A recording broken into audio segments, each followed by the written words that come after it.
Hello, my name is Mohammad Faridi. I'm Iranian. I was born in city of Tehran into a devout Muslim family. In 1984, when I was born, the country of Iran and Iraq was in war. That was an 8-year long war days for our countries. Many of Muslims willingly gave their life up for the cause of jihad, to defend Islam or advance it. And my uncle, two of my cousin, they joined that war willingly and gave their lives up for the cause of Islam. My mom was a devout Muslim, and she mandated us to follow Islam and to fulfill the Sharia of Islam. Even though we speak Farsi in the country of Iran, we had to learn Arabic in order to speak to the God of Islam. That is the only language accepted by Allah, the God of Islam. And I went to mosque and to a lot of madrasas, to a lot of Quran classes to learn Arabic and to learn how to recite the Quran and how to memorize the verses, the passages, sometimes chapters of the Quran in order to pray to Allah. They told us a good Muslim, if he recites and memorizes the Quran, he would not burn in hell, because your brain, your body will have the eternal word of Allah in it, so it would not be burned in hell. So that's what I did. So I started memorizing a lot of the chapters.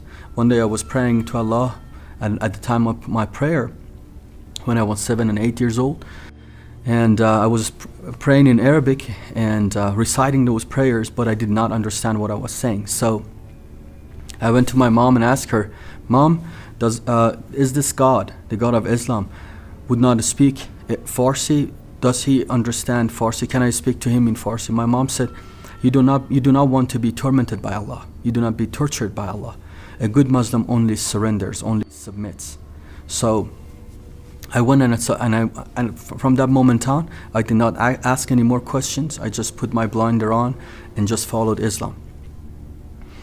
And I washed myself every day, prayed 5 times a day before dawn till after dusk. I prayed 5 times a day to Allah and recite those prayers that I did not understand what I was saying, but out of fear, I just prayed and prayed.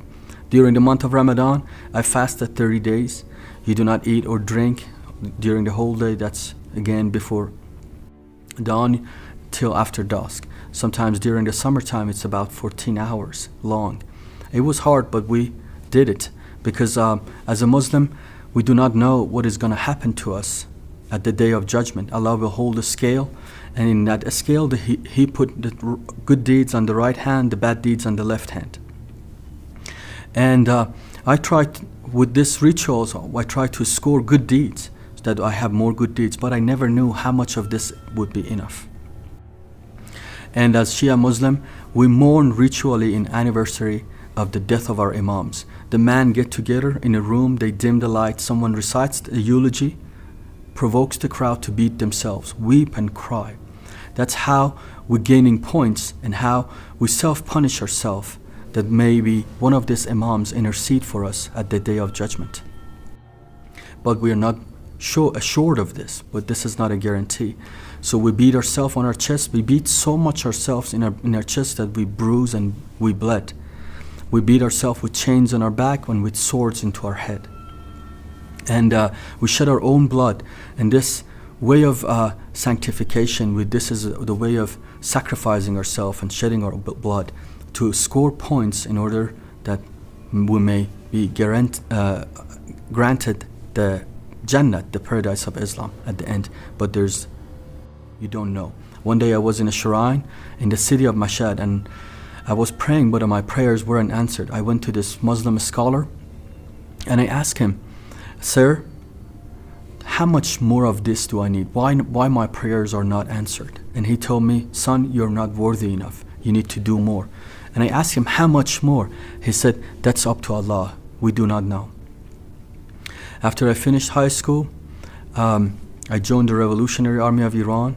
At age 19, they took the devout Muslim soldiers to join us to a movement that was called Path of Light. During this time, they took us to the war zone between the two countries of Iran and Iraq, and there in the place that tens of thousands of Iranians gave their life up willingly in jihad to defend Islam, to defend their country and advance Islam. There I reunited my spirit with the spirit of martyrdom, and also to fight the fear of death, to fight the fear of dying for Allah. They put us in empty tombs and grave during night. It was pitch dark and it was very quiet, and it put us in those empty tombs for us to fight that fear. It was a scary moment, but that's how they prepared us for the ultimate cause and the ultimate sacrifice for Islam. When I left the army, I had one dream, that I get the opportunity to fight for Islam and die in jihad. And Allah may will for me that our country fight against Israel or America, that I can join that war. I remember during the month of Muharram, one of those months that we go and beat ourselves and self-punish ourselves 9 days in a row. Every evening for 2 to 3 hours, I beat myself so much on my chest and on my back with chains that on the 10th day, I was so broken and I was so bruised that I could not get out and go beat myself more. And on the 10th day, I was ashamed of myself. I said, this is the least asked of me, and I cannot fulfill that. When I finished the Revolutionary Army with that dream, I was in a lot of despair, a lot of depression, and I was hopeless, and the only hope I had to die.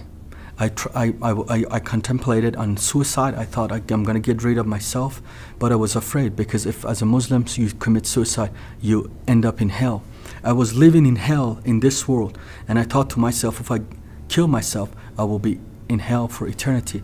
And I was desperate. I was really desperate. And one day I called a friend of mine, and we grew up since age 6. Ironically, his name is Rasul, means the apostle. And that day he came to me, and we talked about how is his life doing, what is he doing. And I felt something is really different about him. He was so calm, so peaceful. And I asked him, Rasul, what is going on with you? What is happening to you? And he told me that he became a Christian. And when he told me that, I said, what is that? Can you become a Christian? That was the first time I was hearing about Christianity without bad-mouthing it, or without saying that it's corrupted and it's altered, that it's bad thing. And he was telling me about the love of God. He was telling me about Jesus and the miracles happen in their life, and the things that happen into their lives, the miracles and the good things. And we talked about 2 hours. Many of those stuff I didn't even hear him. It was going over my head. And we argued and we discussed, and I tried to counter his arguments and the things what he was telling me. The God I was talking to him about, it was an unknown God. I did not know what I was talking. I was just echoing what I learned from my parents, from my grandparents, and from what I learned in mosque, and I was echoing that. But the God that he was talking about, it was like a friend of him. He knew what he was talking about. After about 2 hours of conversation, he was kind of wore out and said, look, you asked, I told you. And this is the last thing I'm going to tell you. Jesus, he was beaten, he was bruised, he was crucified, he was his blood was shed, and he died for your sin that you have everlasting life. When he told me that sentence, he said, God so loved you that he has given his only begotten Son for you and for your sin, that you have everlasting love, that you have eternal life. When he told me that, every lie that Islam till that moment was telling me was exposed in front of my eyes. I was beating myself, I was bruising myself, I was cutting myself, I was shedding my own blood, and ultimately I was going to become the sacrifice for Islam. He told me it was all done in what Jesus has done for you. When he told me that, this message pierced my heart, and I fell down on my knees, and out of desperation, I asked him to pray for me. I said, I want that, I want that. And he prayed for me, and when I opened my eyes, everything in the world got a new color. Everything that was a shade of gray, everything was black, it got colors. I could see colors, I could smell. Something within me came alive. There was something in me that always bothered me. It was always restless. for the first time in my life, came to the peace, came to calm.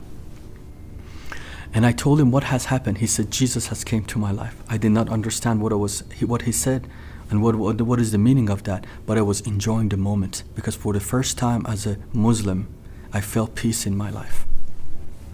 As the conversation ended, but he told me he has to go. As I was walking home, I was thinking to myself, if Jesus has died for me, why nobody has told me? If somebody has done a great thing for you, why they kept it away? Why they are not telling me that? Probably there's something wrong, or this guy is telling me a lie. So I went on a journey of finding out about if this actually happened to me. So a couple weeks later, me and him, we went to visit a church.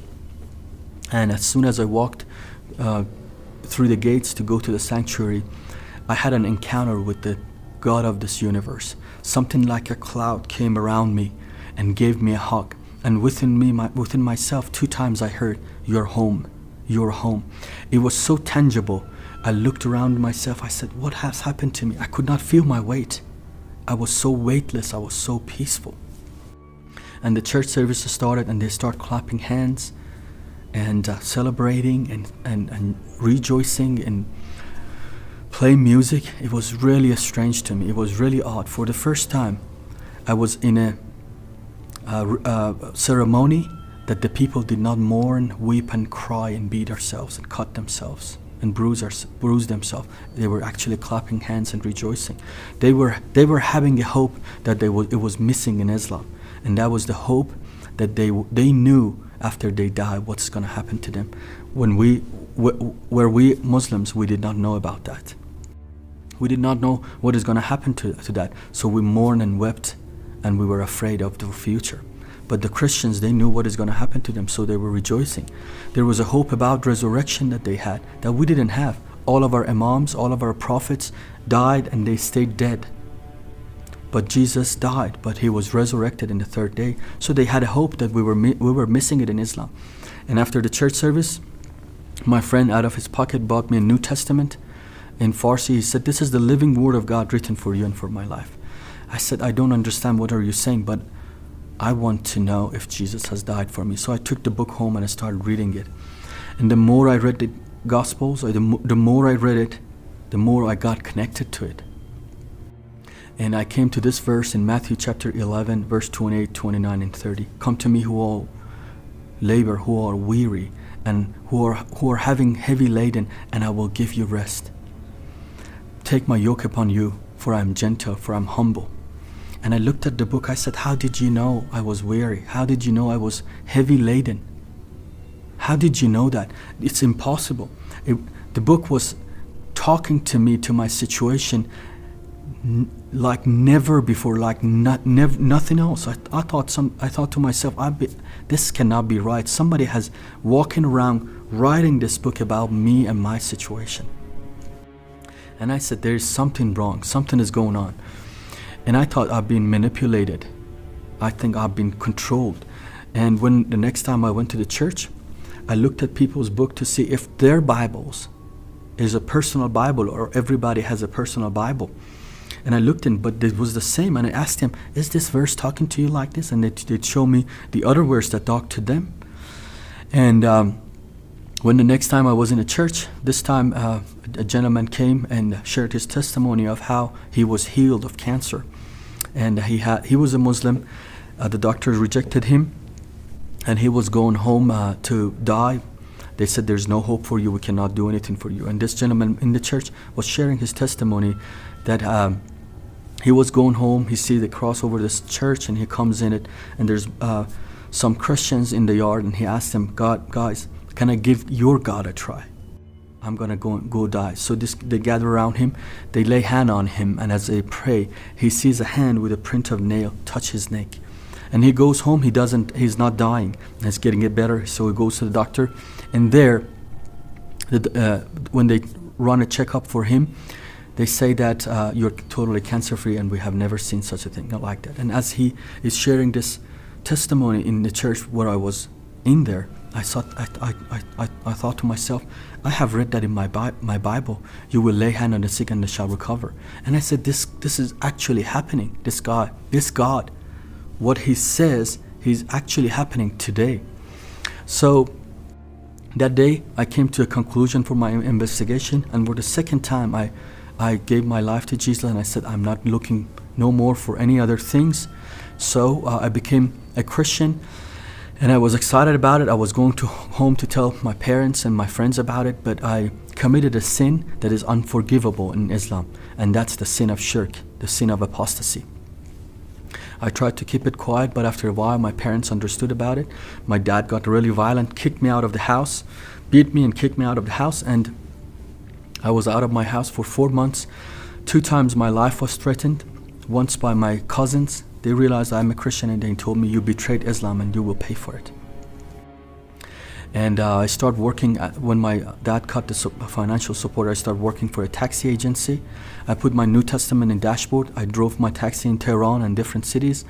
And whoever of the passengers I had asked about, what is that book? What is it saying? I got the opportunity to share with them about Jesus. The owner of the taxi agency once came to me and told me, the people already have reported you, and if the government gets their hand on you, not that they only hurt you, they will hurt your family. I was afraid for my life, but I was much more afraid for my family's life, because they're still Muslim and they haven't do anything. It was all on me. So I tried to, the taxi agency owner tried to protect me, so he fired me. And I thought to myself, I may need to go to a different city. From Tehran, I may go to Isfahan, maybe to Shiraz. But this is in 2008 and 9. And the government at that time put the underground church to a national security. The government passed a law and said the Christians are stealing the Muslim soldiers out of the army of Islam, and we have to abolish the Christian and underground movement of church in Iran. So they put tremendous pressure under the church, onto the church and underground church, and many of the friends I had, many believers, they were arrested. They were going to jails. And when I called them, and maybe their parents or somebody answered the phone, they said, please don't come around here. We have enough problems on our own. So at that time, I decided to leave the country. So I left everything behind, my family, my friends, all of my belongings. I left them behind, took a duffel bag with a little amount of money. I bought a bus ticket from the country of Iran to Turkey. And I moved I left Iran, and I escaped Iran, and I made it to Turkey. I was in Istanbul, Turkey. I was looking for a smuggler to be smuggled from Turkey to Greece, and from Greece I would be making it to the Western Europe. But that would cost a lot more than what I had in my pocket. And when I start looking for job opportunities, they told me you cannot work on the visa you have here. And I asked them, what should I do? They told me, just go back to Iran. And I told the people, I cannot go back to my country. My life is in danger. And they told me, if you're truthful about what you're saying, there's an office here that they can help you with the situation you're in. So I filed with the Commissioner of Refugees of the United Nations. And after 3 years of interrogations, they finally accepted my case and sent me to America. I landed here in June of 2012. I came to America not for better opportunity, not for make a better life, just for safety and for freedom. And here in America, I founded a ministry called Destination Ministry, and the purpose of our ministry is to help people like me that are converting, or they need to minister to Muslims, to reach out to Muslims that they come from the bondage of Islam and cross to the kingdom of light. So the purpose of our ministry is to help Americans, help the churches, help the brothers and sisters to love on Muslims and preach to them the only hope, the only good message of the gospel, that they can see the light. Thank you for watching. This was my life story. My name is Mohammad Faridi from Destination Ministries. God bless you.